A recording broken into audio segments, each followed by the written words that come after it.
أعوذ بالله من الشيطان اللعين الرجيم. بسم الله الرحمن الرحيم. الحمد لله رب العالمين.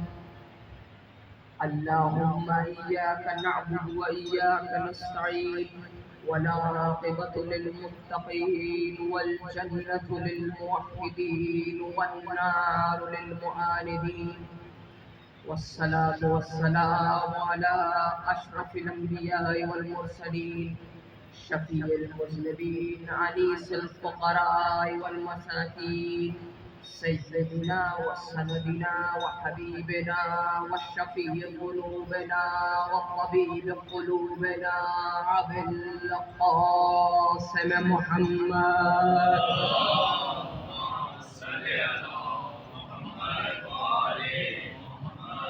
ثم الصلاة والسلام على آله الطيبين الطاهرين المعصومين، ولعنة الله على أعدائهم الملعونين من يوم هذا إلى يوم الدين. وتبارك الله في محكم كتابه المجيد والفرقان الحميد. بسم الله الرحمن الرحيم. بسم الله الرحمن الرحيم. إنما وليكم الله ورسوله والذين آمنوا الذين ويقيمون الصلاة ويؤتون الزكاة وهم راكعون. صلوات اللهم صل على محمد وآل محمد. تمام حمد و ثنا، تمام تعریفیں اللہ کی کہ جس نے ہمارے دلوں کو ولایت علی بن ابی طالب سے منور کر دیا. شکر کرتے ہیں پروردگار کا کہ اس نے ہمیں یہ شرف بخشا کہ ہم درِ سیدہ کی خدمت کر سکیں، ہم اس فرش عزا پر جمع ہو سکیں.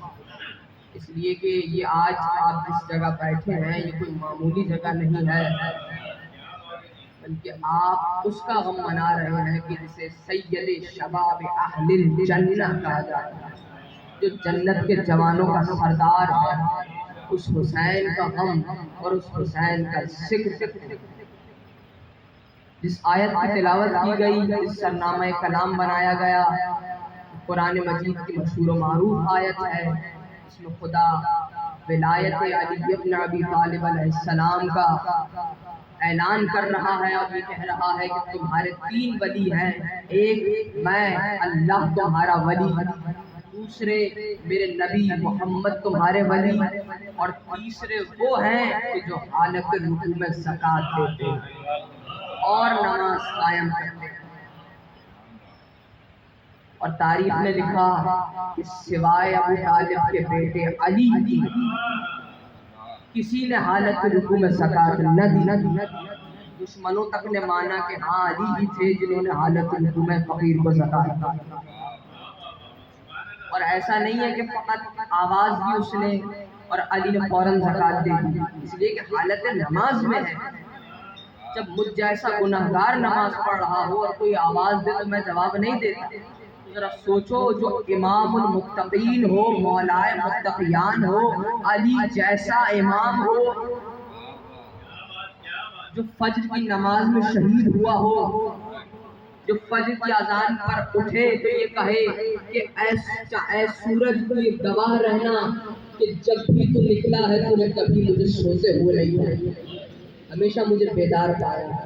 یہ وہ علی ہے. اور جب حالت نماز میں ہے، آواز دی فقیر نے، سائل نے آواز دی تو علی نے پہلی پکار پر جواب نہیں دیا، اس لیے کہ اس نے بندوں سے مانگا.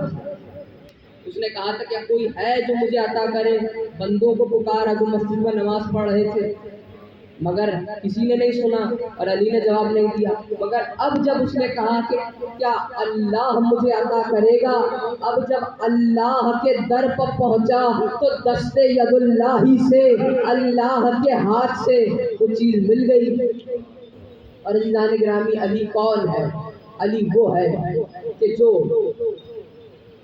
ایسا نام ہے کہ جو فتح و سربلندیوں ظفر مندی کا وہ حرف آخر ہے کہ جس دور میں بنی امیہ کے ملعون بادشاہ اپنی اپنی قبروں کے جہنم میں پہنچ گئے، علی وہ ہے کہ جو اللہ کی طرح کل بھی بڑائی اور نشانی کا اعلان کر رہا ہے، کس طرح تاج اور افق تاریخ پر اس طرح علی جھلملا رہے ہیں کہ علی نے یہ اعلان کیا کہ علی کل بھی علی تھا، علی آج بھی علی ہے، قیامت تک علی علی رہے گا۔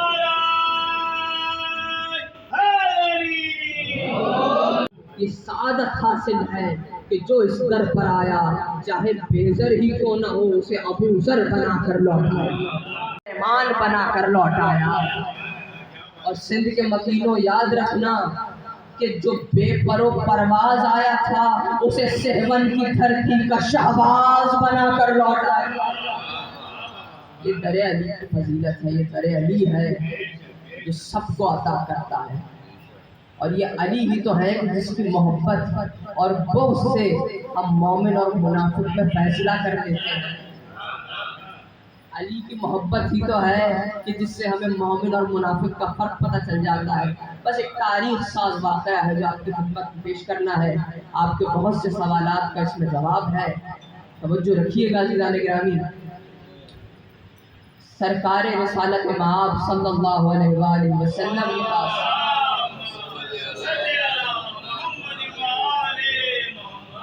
سرور کائنات کے پاس ایک شخص آیا، صحابی تھا، کہا یا رسول اللہ میرے دل و دماغ کی بڑی عجیب و غریب کیفیت ہو گئی ہے۔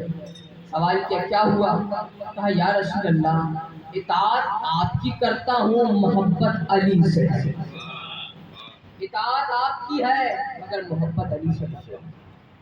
اب جب یہ سنا تو نبی نے تو کچھ نہیں کہا، نبی سے پہلے جو برابر میں دل جلا بیٹھا تھا اس نے فوراً کہا بھائی یہ کون سا طریقہ ہے محبت کا؟ اگر محبت علی سے ہے اور اطاعت نبی کی ہے تو جب اطاعت رسول کی کر رہا ہے تو محبت بھی رسول سے کر، محبت علی سے کیوں کر رہے ہو؟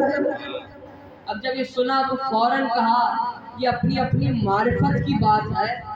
جس صحابی نے یہ کہا تھا کہ میں اطاعت رسول کی کرتا ہوں محبت علی سے کرتا ہوں، بڑی توجہ ہے، اس لیے کہ بہت ہی تاریخ ساز اور اس آج کی تقریر کا اہم ترین فیصلہ اور جملے آپ کی بارگاہ میں اور آپ کی سماعتوں کی نظر کر رہا ہوں عزیزان گرامی، کہ اب جب اس نے یہ کہا کہ یا رسول اللہ اطاعت تو آپ کی کرتا ہوں مگر محبت علی سے ہے، اور ملعون نے کہا کہ بھائی یہ کون سا طریقہ ہے محبت کا؟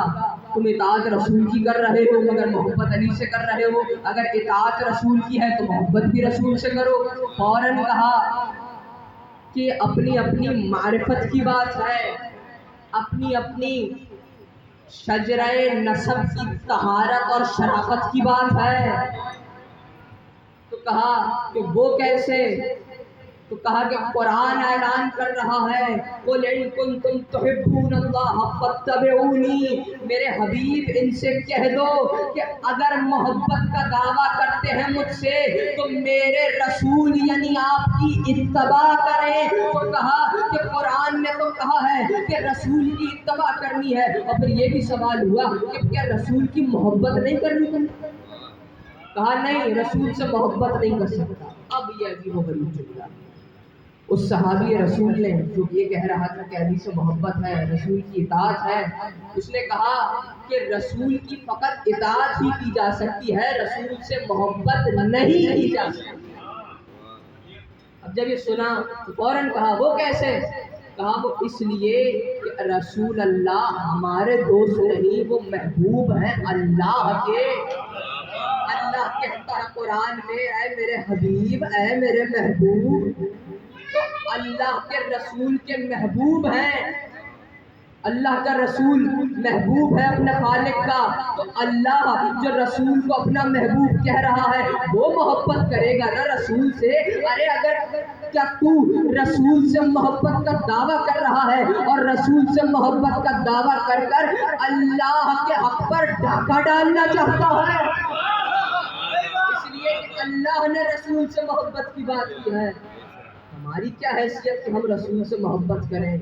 اس لیے کہ وہ تو ہم تو رسول کی غلامی ہی کو اپنے لیے سربلندی سمجھ لیتے ہیں۔ اور علی ابن ابی طالب جیسے امام نے کہا تھا کہ میں رسول کے آزاد کردہ غلاموں میں سے غلام ہوں، تو ہماری کیا مجال؟ اگر الفاظ کو بدل دیا جائے تو یوں کہوں کہ اس صحابی نے یوں کہا ہوگا کہ کیا نبی کو اپنے جیسا سمجھتے ہو جو نبی سے محبت اور دوستی کی بات کر رہے ہو؟ نبی ہم جیسے نہیں ہیں۔ تو اب جب یہ سنا، رسول دو صحابہ کی بات چیت سن رہے تھے، اب نبی نے کہا تو اپنا سوال دوبارہ مجھے سنا، دست بستہ ہو کر دوبارہ کہا یا رسول اللہ محبت علی سے ہے مگر اطاعت آپ کی کرتا ہوں۔ ایک مرتبہ آواز دی رسول نے، مجھے یہ بتا کہ تجھے کیسے پتہ چلتا ہے، کیسے محسوس ہوتا ہے کہ تجھ میں علی کی محبت ہے، تجھے کیسے پتہ چلتا ہے؟ تو کہا کہ جب آپ کی بزم میں بیٹھتا ہوں اور علی بزم رسول میں آ جاتے ہیں تو نگاہ تو آپ کی جانب ہوتی ہے مگر سجدہ علی کو کرنے کا جی چاہتا ہے۔ کہا دیکھتا تو آپ کی جانب ہوں، نظر آپ کی جانب ہوتی ہے مگر دل علی کی جانب منقلب ہوتا ہے۔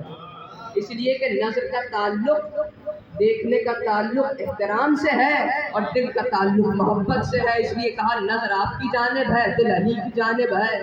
تو اب جب یہ سنا، قربان جاؤں رسول کے جملے پر، رسالت مآب صلی اللہ علیہ وآلہ وسلم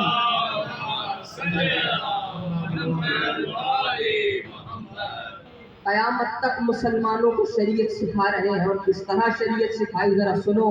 اب جب رسول نے یہ سنا کہ اس کے دل میں علی کی محبت ہے، فوراً کہا جب تجھے محسوس ہونے لگے کہ تیرے دل میں علی کی محبت کسی موجزن سمندر یا متلاطم سمندر کی طرح موجیں کھائے، موجیں مارے، تو اپنی ماں کے قدموں کو بوسہ دیا کر، تیری ماں کے قدموں کو بوسے دینا تجھ پر واجب ہے، یہ بھی کہا رسول۔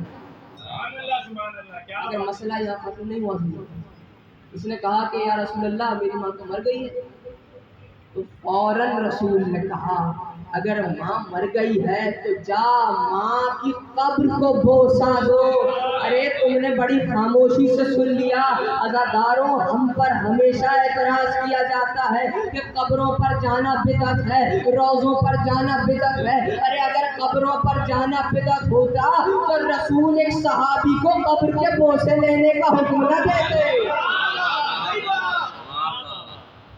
معلوم یہ ہوا کہ قبروں پر بوسہ دینا بدعت نہیں ہے، تو سنت رسول ہے قبروں پر جانا۔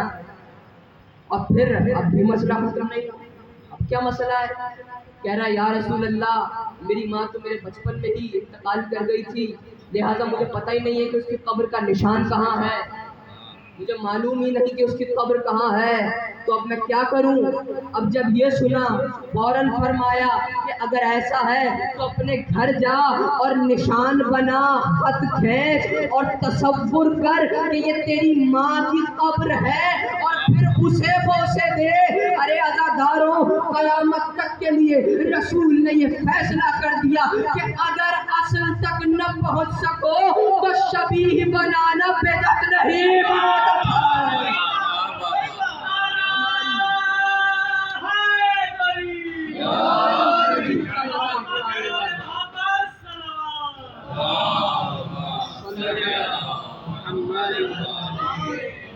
ہماری شبیہ کا اعتراض کرنے والے، ہماری شبیہ پر سوال اٹھانے والے اب کیا کہیں گے کہ یہ تو سنت رسول ہے، اور مسلمانوں کے مشہور تاریخ دان ابن خلدون نے اس واقعے کو نقل کیا۔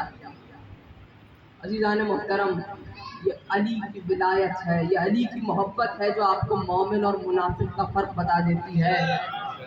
یاد رکھنا مومن اور منافق کا فیصلہ نہ فقط لا الہ الا اللہ سے کر سکتے ہو، نہ فقط محمد الرسول اللہ سے کر سکتے ہو۔ اس لیے کہ اگر فقط لا الہ الا اللہ اور محمد الرسول اللہ سے فیصلہ ہو پاتا کہ کون مومن ہے اور کون منافق، تو خدا قرآن میں سورہ منافقون نازل نہ کرتا۔ یہ سورہ منافقون کفار مکہ کے لیے نہیں آیا، یہ سورہ منافقون مشرکوں کے لیے نہیں آیا، یہ سورہ منافقون ملحدوں کے لیے نہیں آیا، بلکہ یہ سورہ منافقون بزم رسول میں بیٹھنے والوں کے لیے، کلمہ گویوں کے لیے آیا ہے، رسول سے محبت کا دعویٰ کرنے والوں کے لیے آیا۔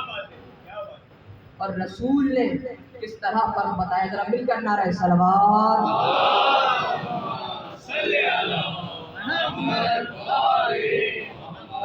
کلمہ پڑھنا تو بہت آسان ہے، لا الہ الا اللہ محمد رسول اللہ، آ گئے دائرہ اسلام کے۔ اب ایک مشہور مسلمانوں کے ہاں ایک بہادر اور جری اور دلیر خلیفہ ہیں جن کے ایمان کے بارے میں وہ فخر سے کہتے ہیں، کافر تھے، چلے تھے کسی ارادے سے، راستے میں کسی نے تانا دے دیا کہ گھر کی تو خبر لو، گھر والوں نے اسلام قبول کر لیا۔ اب جب یہ تانا سنا، بارگاہ رسالت میں پہنچے، بارگاہ رسالت میں حضرت حمزہ بھی تھے، تلوار گردن پر رکھی، کہا کیا کس پروگرام سے آئے ہو؟ اللہ آ گئے دائرہ اسلام کے۔ آپ خوبصورتی اور ایمان تو دیکھیے ذرا، تو معلوم یہ ہوا کہ کلمہ پڑھنے میں تو کوئی دقت نہیں ہوتی۔ بتائیے اتنی سی بات، تصدیق کی منزل تو وہ ہے کہ جب رسالت مآب نے اپنے خاندان والوں کو دعوت ذوالعشیرہ میں خدا کی آیت آنے، خدا کی کتاب قرآن میں آیت کا نزول کے بعد جب آیت آئی کہ اے حبیب اپنے قرابت داروں کو اسلام کی دعوت دیجیے، اب جب رسول نے یہ سنا فوراً دعوت ذوالعشیرہ کا اہتمام کیا، جہاں 40 کفار مکہ اور سردار مکہ بیٹھے ہوئے تھے، سب مخالفت کر رہے ہیں رسول کی، رسول نے اسلام کا پیغام دیا، پہلی مرتبہ رسول نے اسلام کا باقاعدہ اعلان کیا اور سب لوگوں نے رسالت مآب کی مخالفت کی، رسول خدا کا انکار کیا، فقط ایک ابو طالب کا بیٹا تھا جو کھڑا ہوا اور کہا اے اللہ کے رسول میں گواہی دیتا ہوں کہ اللہ کے سوا کوئی معبود نہیں۔ غور سے سننا علی کے ان جملوں کو، یاد رکھنا ان جملوں کو۔ پھر کہا یا رسول اللہ میں گواہی دیتا ہوں کہ آپ اللہ کے آخری نبی ہیں۔ رسول نے یہ بھی کہا تھا کہ جو میری مدد کرے گا وہی میرے بعد میری امت کا خلیفہ بھی ہوگا، وصی بھی ہوگا، جانشین بھی ہوگا۔ اب جب علی کے سوا کوئی کھڑا نہ ہوا تو اعلان خلافت تو علی ہی کے لیے ہونا چاہیے۔ رسول نے تو یہ نہیں کہا تھا کہ اگر علی کھڑے ہوں گے تو علی کے لیے اعلان ہوگا اور کوئی اور کھڑا ہو جائے تو اس کے لیے اعلان نہیں کیا جائے گا۔ رسول نے تو سب کو موقع دیا تھا، مگر اب میں کیا کروں کہ فقط علی ہی رسول کی حمایت میں کھڑے ہوئے، اور علی نے اپنی زبان اطہر سے جو یہ جملے ادا کیے ہیں کہ اللہ کے سوا کوئی معبود نہیں، محمد اللہ کے آخری رسول ہیں۔ اگر ان اردو کے جملوں کو میں عربی میں تبدیل کر دوں تو کچھ اس طرح ہوگا، اشہد ان لا الہ الا اللہ واشہد ان محمد رسول اللہ۔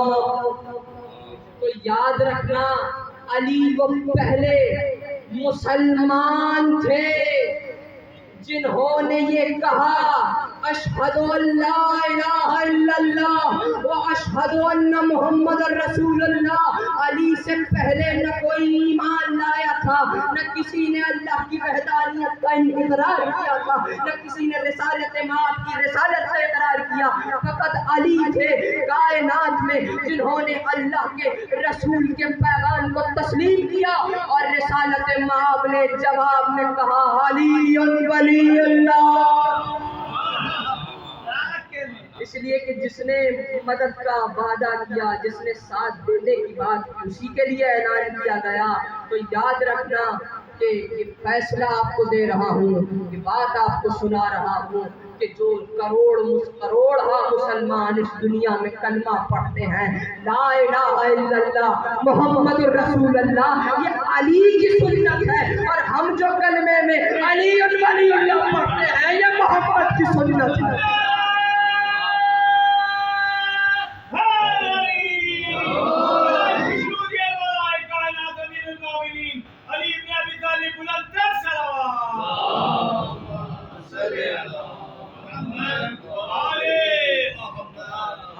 اسی لیے تو کافر کہہ دیتے ہو کہ ہم اپنے کلمے میں علی ولی اللہ کہہ دیتے ہیں، اور ہم ہر ایک کو اپنا امام نہیں مان لیتے بلکہ معصوم ہستیوں کو اپنا امام کہتے ہیں، اس لیے کہ ہمارا جو مذہب ہے یہ فتح مکہ کے بعد ایمرجنسی میں اسلام لانے والوں کی اولادوں کا مذہب نہیں ہے، بلکہ ائمہ طاہرین جو کہ خدا کی طرف سے چنے گئے برگزیدہ ائمہ معصوم ہیں انہیں اپنا امام ماننا۔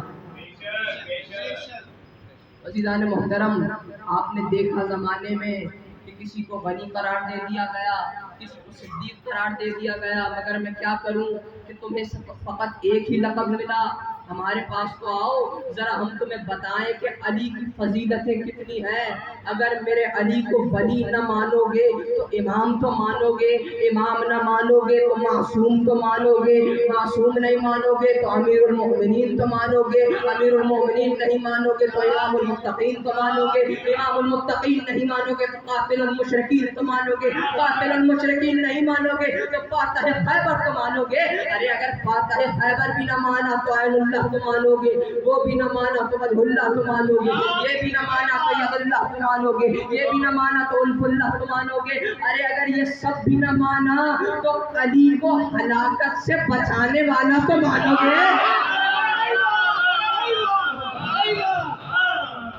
علی کو ہے جو اپنے دشمنوں کو بھی ہلاک ہونے سے بچا لے۔ درود پڑھیے بن کر محمد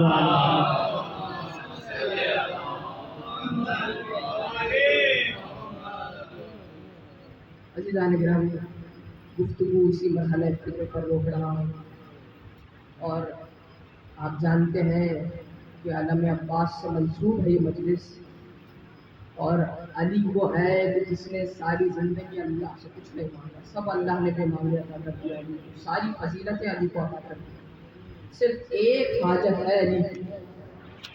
ہم سب علی کو اپنا حاجت روا کہتے ہیں، اپنا مشکل کشا کہتے ہیں، علی کے وسیلے سے اللہ سے دعا مانگتے ہیں، مگر سنو علی اللہ سے کیا دعا مانگ رہے ہیں؟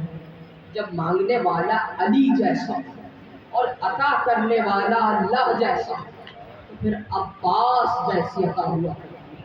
اس لیے کہ علی نے نماز شب میں اللہ سے کہا، اے معبود مجھے ایک ایسا بیٹا عطا فرما دے جو کربلا میں میرے حسین کے کام آ سکے۔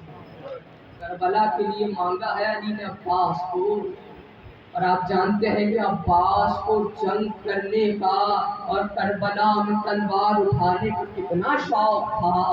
یہ شوق شہادت ہے، یہ شوق جہاد ہے، اپنے امام اپنے آقا پر قربان ہونے کا جذبہ ہے عباس کا، کہ بار بار حسین کے پاس آ کر کہتے ہیں آقا آپ کو اجازت دے دیجیے، مگر اجازت نہیں ملی۔ سنو گے کہ عباس کے ساتھ کرب و بلا میں کیا ہوا؟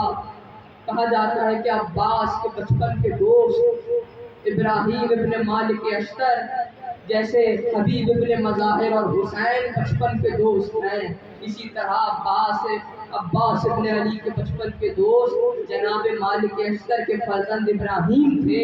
اور اب جب کربلا کا واقعہ گزر چکا، عاشور بیت چکی اور ان سب شہداء کو دفنایا جا چکا، عباس کا بچپن کا دوست عباس قبر پر عباس سے ملنے آیا ہے۔ سنو گے کس طرح کربلا پہنچے ہیں مالک اشتر کے فرزند ابراہیم۔ اب جب ابراہیم کربلا پہنچے، بہادر باپ کے بہادر بیٹے نے اپنے آپ کو گھوڑے سے گرا دیا اور سیدہ بلال کی قبر پر گھٹنیوں کے بل چلے گئے۔ اب جب قبر حسین پر پہنچے، خوب گریا کیا ابراہیم نے، اب گریا کر چکے اور کچھ ہی دور دیکھا کہ نہر القما کے قریب بچپن کے دوست کی قبر موجود ہے۔ اب جب عباس کی قبر پر پہنچے تو قبر کی مٹی کو ہاتھوں میں بلند کیا، اور ہاتھوں میں قبر کی مٹی اس طرح تھی جیسے عباس کی کلائی ہلا کر کہہ رہے ہو، اے عباس کربلا میں اختر کے سینے پر برچھی کا پھل لگا، عباس تم نے تلوار کیوں نہ نکالی؟ عباس حسین کے گلے پر خنجر چلا، عباس تم نے تلوار کیوں نہ نکالی؟ ارے عباس سکینہ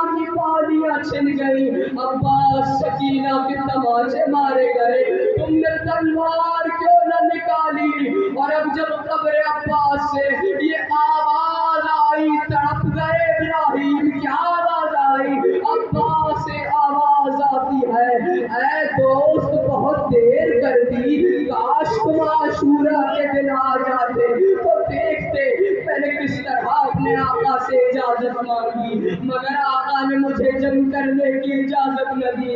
ارے اگر آقا نے اجازت دے دی ہوتی نہ سید کے گلے پر خنجر چلتا, نہ سکینہ کو تماچے مارے جاتے, نہ سیدانیوں کا پردہ چھینا جاتا, نہ سیدانیوں کو بے ردا بازاروں میں پھرایا جاتا. ہاں غداروں, یہ وہ عباس ہے کہ جسے جنگ کرنے کا, جسے کربلا کے میدان میں جانے کی اجازت حسین سے طلب کرنا ہے. مگر اب جب حسین کے پاس آئے تو حسین کو اتنی ٹھارس ہے اپنے بھائی عباس سے کہ کہا ہے عباس میں کس طرح تمہیں جنگ کی اجازت دے دوں, ارے تم میرے لشکر کے سپہ سالار ہو. عباس نے یہ سنا اور دائیں جانب رخ کیا, پھر دائیں جانب رخ کیا اور کہا آقا اب وہ لشکر ہی کہاں رہا جس کا میں سپہ سالار تھا. آقا اگر لڑنے کی اجازت نہیں دیتے کم از کم مرنے ہی کی اجازت دے دیجیے. آقا بچوں کی التش کی صدائیں مجھ سے برداشت نہیں ہوتی, آقا کم از کم پانی لانے کی اجازت دے دیجیے. اور اب جب بلا کر سکینہ کے ساتھ خیمہ حسین میں پہنچے اور حسین نے کہا عباس جا تو رہے ہو مگر یاد رہے جنگ کرنے کی اجازت نہیں, فقط پانی لانے کی اجازت ہے. کہا جی آقا فقط پانی ہی لاؤں گا. اب جب عباس چلے لہر القمہ اور اب جب پانی مشک سکینہ میں بھر کر واپس آ رہے تھے, فوج اشقیاء میں ہلچل مچ رہی ہے کہ عباس جنگ کے ارادے سے نہیں آیا بلکہ فقط پانی لینے آیا ہے. اور دشمن یہ نہیں چاہتا تھا کہ پانی حسین کے خیموں تک پہنچے. ارے کسی نے کہا یہ پانی حسین کے قیام تک پہنچنے نہ پائے, عباس پر حملہ کرو. عباس جنگ کے ارادے سے نہیں آیا. ایک ملعون نے وار کیا, عباس کا بازو قلم ہو کر گرا. عباس پر رونے والوں فقط یہاں عباس کی مصیبت اور مشکل تمام نہ ہوئی, دوسرے بازو میں جب مشکیزے کو تھاما ملعون نے دوسرے ہاتھ پر وار کیا. اب جب مشک سکینہ کو دانتوں میں تھاما عباس نے کچھ دیر گزری, ایک ملعون نے مشک سکینہ پر وار کیا. بس مشک سکینہ سے پانی کا بہنا تھا. عباس کی امیدوں کا خون بہہ گیا. میرے بھارے امام زیارت ناریہ ارشاد فرماتے ہیں میرا سلام ہو شہید پر کہ جس کے پاس گھوڑے کی زین سے زمین پر آنے کے لیے سہارے کے طور پر دونوں ہاتھ رکھے. ارے دنیا کا دستور ہے جب کوئی گھڑ سوار زین سے زمین پر آتا ہے تو اپنے بازوؤں کا سہارا دیتا ہے. بس آخری جملے سنیے اور اجازت دیجیے پھر ماتم کریں گے عباس کا. آزادارو شمر ملعون کہتا ہے کہ جب حسین کے سوکھے ہوئے حلقوم پر خنجر چلا رہا تھا, کبھی حسین نے اپنے بابا کو پکارا, کبھی اپنی ماں زہرا کو پکارا, کبھی اپنے نانا رسول اللہ کو پکارا. اور ایک وقت ایسا آیا کہ میں حسین کے حلقوم کے قریب گیا اور ایک آواز سنی. میں نے سنا حسین کہہ رہے تھے